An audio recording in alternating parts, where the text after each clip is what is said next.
All right, just behind me here, this is Zidell Yards. We're in Portland, Oregon at the Made Bike Show, and this coverage is supported in part by Fellow Orange. So we are going to cover bikes, makers, all these amazing creations that these frame builders have concocted, and it's going to be super exciting. We're here all weekend, so let's just find some cool bikes.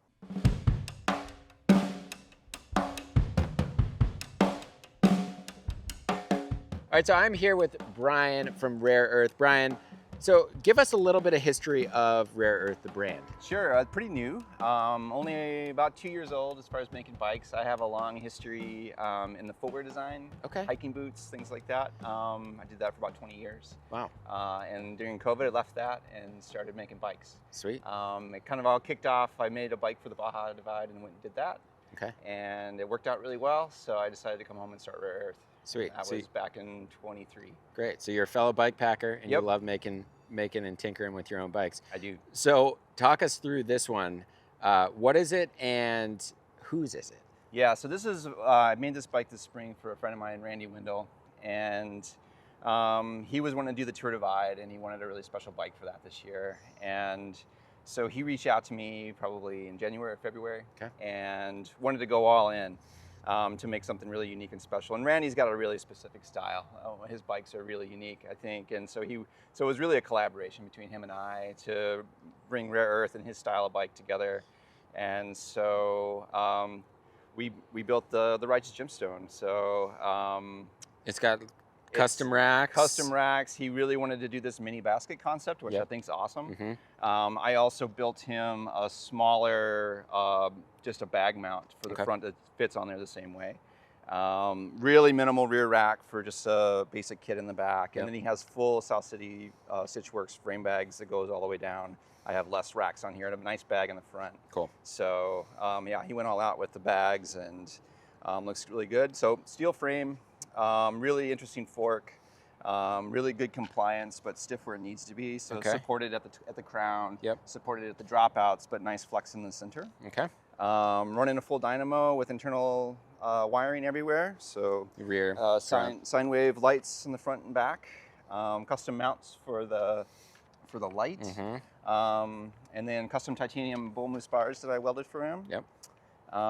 Randy's a tall guy, so it's a big bike, but it's, and then it has a really cool finish. Like that was the thing that he really wanted to set it apart and so I spent a lot of time researching the finish, and I got really inspired by what's called shipwreck patina. And Yeah. You see it on knife scales and stuff like that. Right. And so I do all my own powder coating in-house. Okay. And so I worked with a lot of different layers of powder and everything else and came up with this way using gold and copper leaf, variegated copper leaf, and then multiple layers of powder to achieve that patina look.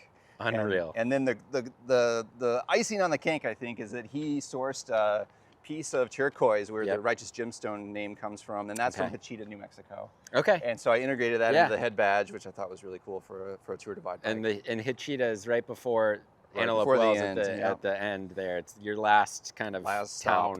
Yeah. Awesome. Running single speed too, so he's a monster. He's a really, really strong rider. So awesome. I'm sure he can get it done.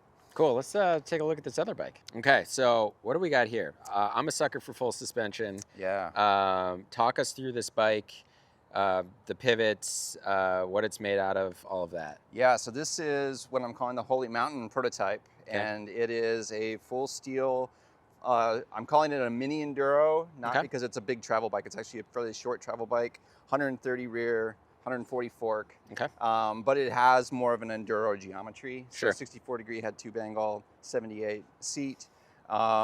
It's using a coil shock, and it's really the design focus here is to make a true bike packing full suspension bike. Cool. It's still awesome for just riding trails, but I wanted to have a big triangle for a bag space, and it has other aspects here that would make it great for a Colorado Trail or any long distance thing where you're going to be out for a while. And so using custom built titanium bars for a lot of nice give in the front. So yeah, it's a dual link suspension system. Like I said, using the Cane Creek coil shock. Mm-hmm. So really plush, really nice feel to the bike. I haven't ridden it that much because I really just finished this for the show. Right. And like I said, it's a pretty prototype basically. Yeah. Have you built one before? I've never built one before. This Okay. is my first one. Sweet. Yeah. Talk us through some of the components you picked out here. Yeah, I got to work with some really great brands, and some great brands really supported. Wolftooth really came through and gave me a lot of great parts. So I'm running their dropper posts, their pedals, bottom bracket, headset. They're local to me, so they're in Minnesota, so they're very close to buy. So I was able to work with those guys directly. I think some of my favorite parts on here are the Intend stuff from Germany. So the Intend Hero fork and their crankset. This Rocksteady crankset, really nice pieces, really beautiful machine. I think when you look around the bike, this sort of really intricate machining really stands out. So whether it's the Wolftooth pedals, the crankset, the new Hope Evo TX4 brakes, we have the Vivo derailleur there too, which is also a beautiful derailleur and shifter. So those are really great. I worked with a newer wheel company called Verum Velo, and Sarah coated the wheels silver to kind of match the aesthetic of all the silver parts. And then worked with Bird spokes, and then using the limited edition pink DT 350 hubs, the new DEG hubs. So those look great.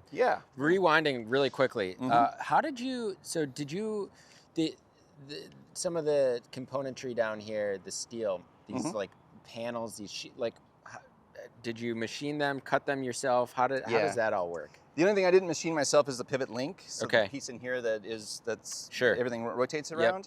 I had that machined. A friend of mine designed it, helped me design it, and then I had that machined locally. All the other sheet metal work and pivots, I turned on my lathe and everything, pressed in bearings, and did everything else in-house. Dude, that is impressive. I've got to say. I was literally, running the lathe on Sunday afternoon trying to get this thing finished. Unreal. For some of these I mean, parts, there's a lot of parts down there. There is a lot of parts, yeah. All right, so where can we find you? Obviously, this bike is a prototype, but you have other bikes available. I do. I'm a custom builder only at this point. I'm exploring options to do some stock product. Still haven't fully settled on that yet. I've gotten pretty busy with custom builds in the last few months, and so I'm at rareearthcycle.com. I'm also on Instagram at rareearthcycle. So that's the best place to see my work. Awesome. Thanks, Brian. All right. Thanks, Neil. Cool. Yeah. So I do want to take a quick break in Made coverage here to let you all know that this video is supported in part by Gunnison Crested Butte. Gunnison County has long been a hub for gravel cyclists. Just look back to the 1970s when riders were tackling Pearl Pass on clunkers. While times have certainly changed, the county remains as expansive as ever. It's 1.5 times the size of Delaware, with most of that land being public. In fact, there are over 1,100 miles of dirt and gravel roads, perfect for piecing together a multi-day bike packing trip or simply heading out for a quick hour-long spin. So to plan your trip or to inquire, just click on the card in the top right corner here, or you can also follow the link in the description below. Hey everyone, we are here with Daniel of Tumbleweed. Daniel, how long has Tumbleweed been around, and where's base camp for Tumbleweed? We started in Oakland, California back in around 2015, working on our first prototypes. We're based in Boise, Idaho now. And so this is sort of our 10-year anniversary, depending on, how you define exactly, what that is. And this bike, the Prospector, was your first bike in steel. Talk us through the brand new one. Yeah, so this, the Prospector is the bike we launched our brand with, and it's been our flagship bike ever since. The original idea was just to make an expedition mountain touring bike that was really optimized around the 14-speed roll-off gear hub. And the cool thing about the Prospector is because the chain doesn't move side to side with the roll-off, it allows us to basically design the rear triangle from the outside in. So this bike will work with 26 by 4-inch tires, 27.5 by 3, and 29-inch up to 3-inch tires. So you can really set it up and optimize it for different types of expeditions. But it's always been, our real heavy-duty. This is our suspension-corrected expedition mountain touring bike. Awesome. And talk us through. Obviously, you've got some racks on here. These are your own racks. What are they? So these are our pannier racks. They used to be called the mini pannier rack, and these are the titanium versions of our racks. But these are a great all-arounder design that we really initially designed just for our own bikes and our own ecosystem, but they've gotten to be really popular, and now we sell a few different versions in steel and titanium. We also have the T-rack, but we do, all of our part designs basically just came from initially wanting to support the ecosystem of our own touring bikes. Totally, cool. Rewinding on the bike a little bit, just because I was looking down there, talk us through the machined yoke down there.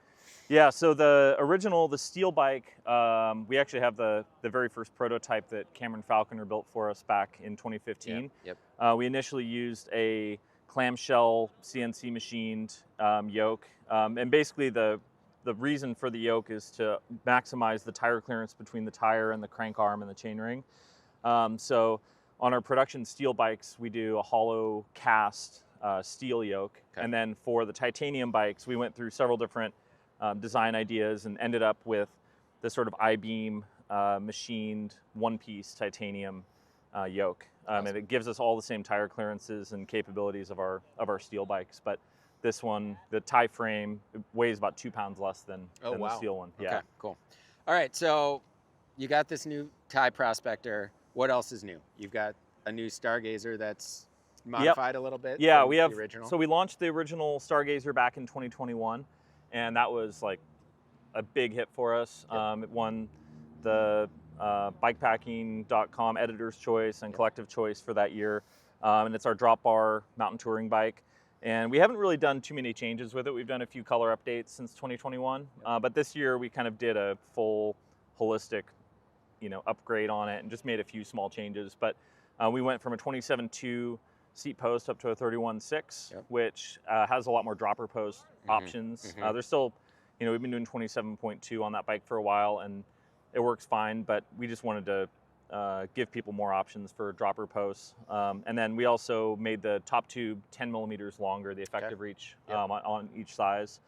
And then we also did a new UDH dropout for the Stargazer, and then 2 new colors too. So, just a bunch of small generational updates, but I think the colors turned out really great, and that's been one of our best-selling bikes over the years. Yeah, so. I'm sure. And then the Sunliner also has a new material. Yeah, we also have a titanium Sunliner on display here. Okay. And that one, the specs are pretty similar to the steel bike. That one has UDH as well, and then we also have on display the new production of the Sunliner, which has a UDH dropout, but that's the only change. So. Awesome. All right, so where can we find you? Online, tumbleweed.cc. Okay. And is the Prospector ready to go? Is it shipping? So this is a sort of a show sneak peek. Okay. So we have a bunch of samples and prototypes. Okay. We have the Tie Sunliner, the Tie Prospector here on display. Yep. We have the new UDH Sunliner on display. Those are not available yet. Okay. But we have the 2 new colors of the Stargazer, and those are on display here, and they are in our warehouse, and we're going to be launching those this week. But this is kind of the Made show teaser. So awesome. Yeah. Thanks, Daniel. Appreciate it. Totally. Good to see you. Yeah. All right, so we're here with Shell Monē. Oh, you're... Yeah. we're recording. Okay. All right, dude. So first off, let's talk about the brand. How long have you been fabricating bikes, and where's base camp? I started as an apprentice with Black Sheep Bikes 16 years ago. And I was working a restaurant job, living in Ski Town, and I would say 7 or 8 years ago, I moved to Silver City to grow up and make it really actually happen. Okay. So I moved 6-7 years ago, and now just been building down in Silver City, New Mexico. See, at the end of the Continental Divide. It's a sweet little mountain town. Sweet. I say it's a great place to run a marginal business. Okay. All right, talk us through what kind of bikes do you manufacture? What material do you use? What process do you use? Sure. Yeah. All our steel bikes, they're all fillet brazed. That's kind of our thing. A lot of them come out clear coated, so you can kind of see the work. Yep. That's one of the calling cards of the brand, I guess. Yep. And other than that, we're mainly, adventure, outdoor, fun bikes. We do a lot of coaster brake stuff, which, depending on who you ask, is like really coming on strong. Yeah, that's kind of our thing. I'm into coaster brakes. You know, have some friends that ride a lot of coasters, so we build wheels, hubs, wheel sets, and then coaster brake bikes. Yep. And then apart from that, bike packing bikes. I got started on the Continental Divide, and so my first bike that I built was a drop bar 29 plus thing. Yep. I think I saw you. Did I see you on the Arizona Trail and you had a dingle speed? Were you? Possible. Yeah. I think I like ran into you when I was racing one year, and you were like, "Yeah, look at this! I got my dingle speed." Yeah. That was the terrible bike. But yeah, that was the first year, and actually, that was my first ever time riding in the desert. Yeah. And I didn't get it. Yeah. You know, the main thing is just carrying all the water and drinking all the water. Yeah. And I didn't get part B. You had to do both. And I got to pick a post, and it was a cheap toy. I blew up so hard. And I've since ridden it twice. Yeah. Yeah. So, yeah, done pretty well too. Yeah, well. They're like the coaster brake record or something. Coaster brake world record. Yeah. If you're not fast, get weird. Yeah, exactly. All right, talk us through this. What is this? What was the inspiration behind it? Sure. This is the Híjole. It's our new kind of bottom bracket pivot full suspension. I take credit for nothing. Okay. These bikes already exist in the market from a number of different people. But this is just kind of our version of it. I have done like 4 full suspensions in the past. Okay. And it's not really commercially viable. Yeah. And this design kind of lends itself to a little more hand-built friendly. Okay. And it also is really cool because you can run it single speed. Sure. You could also run it coaster brake or fixed or whatever. This one happens to be a single speed. Okay. A section of single speed bikes would be BMX bikes. And I thought, man, that's going to be a cool kind of display of this bottom bracket pivot platform. Yep. Yeah, that's sweet. The one thing I like to talk about right away, because if you're a full suspension nerd, you're going to go, this is a really bad full suspension design. And I have done both. I have 4 bars that work really good. Yeah. Pedal amazing. You know, they ride. I have built 2. On the second one, I didn't change much. Because you look at the numbers, you look at bikes you like, you can really get, you know, pedal kickback, you can get leverage ratios quite right. Yeah, yeah. In this case, what you're doing, you're running a shorter stroke and you're running more pressure. This bike is running 0% sag. Okay. So you're sitting at the top of the travel. When you get a hit, it's going to give you a lot of forgiveness. When you drop off a ledge, when you need it, it's there. But when you don't need it, it's not. Interesting. It's not giving you like pedal kickback. It's riding like a hardtail until you need it. And so is the pressure adjusted based on that, or is you just like, how do you set sag? You're running enough pressure so you're sitting on top of the travel. Okay. And then after that, you're running a little more compression damping on it. But all that being said, you know, I've ridden a number of these things, and now I've ridden the 2 I have here, and they work good. Great. They're surprising how capable and how fun they are for what it is. And then, you know, this as a BMX bike, you can bunny hop this. You can everything about it doesn't feel like you're really squishing through it. It's feeling like a taut, nice BMX bike. And then like on flow trail, on mountain biking, it's giving you what you need. Yep. Super confidence. It is much better than a hardtail as far as like hucking your guts. So anyway. Yeah, it gives. That's the. Would you like bike pack with it ever? Totally. Yeah, I have a coaster brake 27.5 built for myself. I'm looking to set. I'm looking to set a lot of world records on the new bike. Yeah, yeah. But yeah, that's 24-inch wheels. This is 24. Yeah. It's kind of a fun exercise in like how do you build a cool 24 bike? Yeah. These are Blunt 35 Velocities. This is the best tubeless 24-inch rim on the market.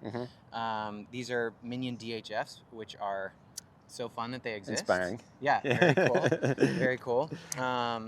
And then this is a Manitou J unit like junior fork that's stopped down to an 80 mil. Yeah. So this bike's like an 80-80 travel. Yep. And that way it stands perfectly with kind of like a street BMX Perfect stance. And then what's the other bike you have here? The other bike's sitting right over there. It's a 27 coaster full suspension. World's first coaster brake full suspension bike. Should we? We can check it out. Okay, so we just moved over. So, what is the name of this one? And talk us through it. These are both the hijole. If you want to get real specific, that one would be the hijolito. Okay. And this is the hijole. It's Spanish for OGs. Okay. But yeah, this one, I really hustled. I was motivated because it's a bike for me. Okay. I was like, oh yeah, I want a coaster version to kind of highlight this single speed nature. I guess for anyone who's not aware, the special part about the suspension design is it's pivoting at the bottom bracket. Again, not my invention. But what that allows you to do is the chainstay never grows through the travel. So you can run a true single speed drivetrain. And that unlocks coasters, BMX bikes, a variety of all that. Okay. So that's what we're looking here. This is kind of my version of it.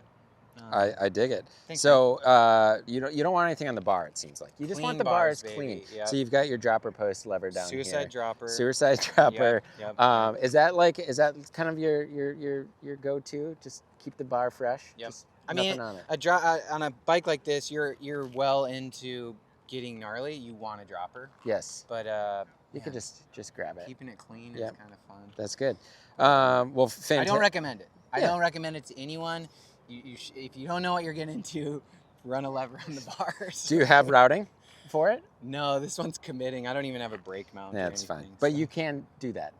The productions will come geared or single speed ready, disc ready, all of that. And I think, most will be built single speed mountain bikes with hand brakes, let's say. But this one was just for me. I thought, you know what, this is dumb already. Let's just make it stupid. Yeah. Perfect. All right, so where can folks find you? MonēBikes.com. Sweet. My Instagram is probably the most active version of what we're up to. Okay. Other than that, we're in Silver City. If you ride the Continental Divide, come say hello. We get a lot of Divide riders through. That's really fun for us. Rad. And any plans on what's next? What are you doing? Well, I told you earlier, I'm hoping to ride the Loopy Loop on this thing. Yep. That's Hefe Branham's. And you're doing it on this? Big Crested Butte Loop. Sick. Yep. Okay, cool. That'll be fun. Other than that, that's about it. Nothing crazy for bike packing plans. I got off the AZT. Kind of I saw everyone riding CT this year, and I thought, man, it's a cool trail. It might be time. Yeah. So I think that every year, and then I'm like, I can't do that right now. Hefe number 10 for Hefe. Dude, that was unreal. Yeah. Well, cool. Thanks, dude. Appreciate it. Thank you, Neil. Hey, everyone. So I'm here with Bud from Moots. Tell us, first off, actually, let's just go through, give us a little bit of history of Moots, if you can. And where is Moots based out of? Moots is based in Steamboat Springs, Colorado. Okay. We will be celebrating our 45th anniversary in 2026. Okay. And we have been making titanium bikes that whole time. Awesome. What was the reason behind building this bike, and does it have a name? This bike does not have a name yet. Okay. This is early prototype development stages for it. Okay. Previously, we've had the ESC and we've also had the Baxter. And so this is the new addition to the adventure kind of lifestyle bikes that we have. Okay, so can you run us through any of the specs? Tire clearance, any angles, anything like that? So this is a super progressive adventure geometry. Yep. It has 28 different mounts. Woo! Yeah, you will be so hydrated. Yeah. Think of the shoes you could pack too. I know, you could pack a lot of stuff on here for sure. That's awesome. You'll see that it's all externally routed so that you can take care of any mechanical needs quickly. It has a beautiful new anodized finish on it. That is a topo finish. Yep, love that. Yeah, you'll see that we have the new Chris King matte jade accents. 2.4 tire clearance. Okay. Yeah. That's awesome.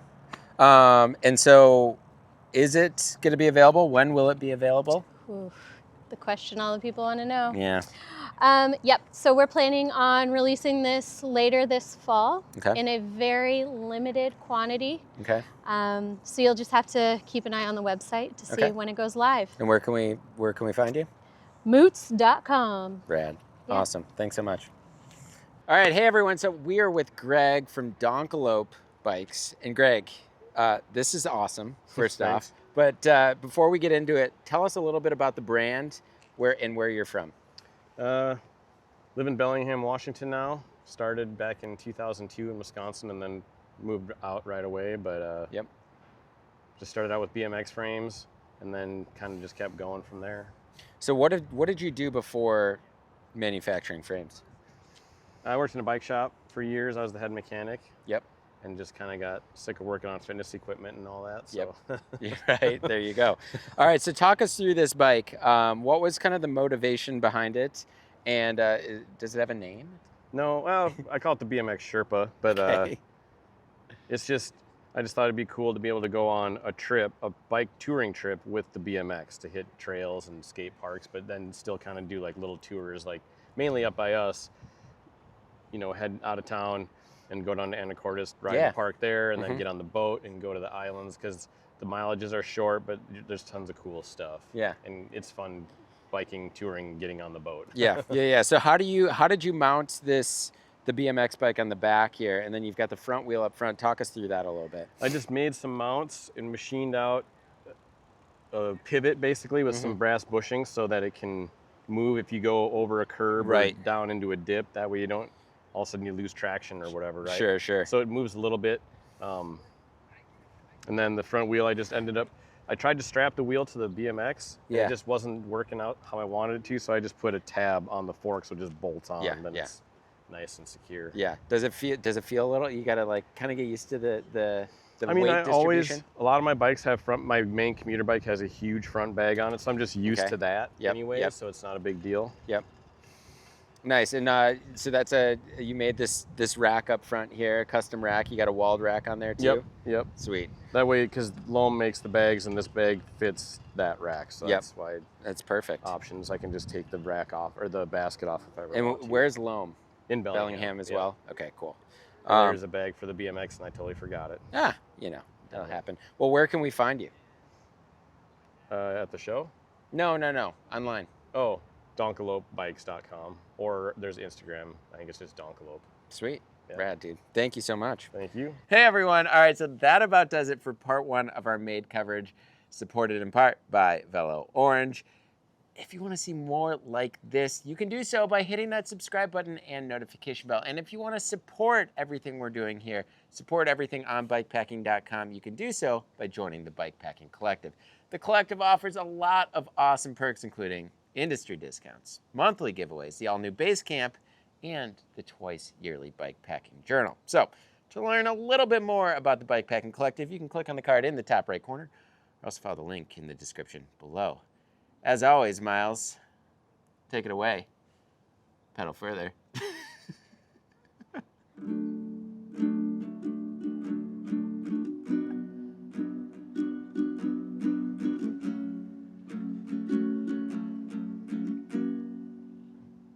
Dee dee dee dee doot.